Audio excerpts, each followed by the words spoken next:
பதிலுரை பாடல் எரேமியா இறைவாக்கினர் நூலிலிருந்து அதிகாரம் 31 இறை திருவசனங்கள் 10 முதல் 13 முடிய. பல்லவியாக: ஆயர்தம் மந்தையை காப்பது போல் ஆண்டவர் நம்மை காத்திடுவார். மக்களினத்தாரே, ஆண்டவரின் வாக்கை கேளுங்கள். தொலையிலுள்ள கடலோர பகுதிகளில் அதை அறிவியுங்கள்.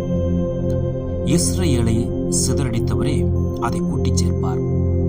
ஆயர்தம் மந்தையை காப்பது போல் அதை காப்பார் என்று சொல்லுங்கள். யாக்கோபை ஆண்டவர் மீட்டார்.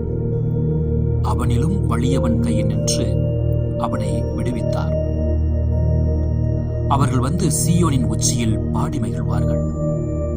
ஆண்டவரின் கொடைகளை முன்னிட்டு பூரிப்படைவார்கள். அப்பொழுது கன்னிப் பெண்கள் நடனமாடி களித்திருப்பர். அவ்வாறே இளைஞரும் முதியோரும் மகிழ்ந்திருப்பர். அவர்களுடைய அழுகையை நான் மகிழ்ச்சியாக மாற்றுவேன். அவர்களுக்கு ஆறுதல் அளிப்பேன். துன்பத்திற்கு பதிலாக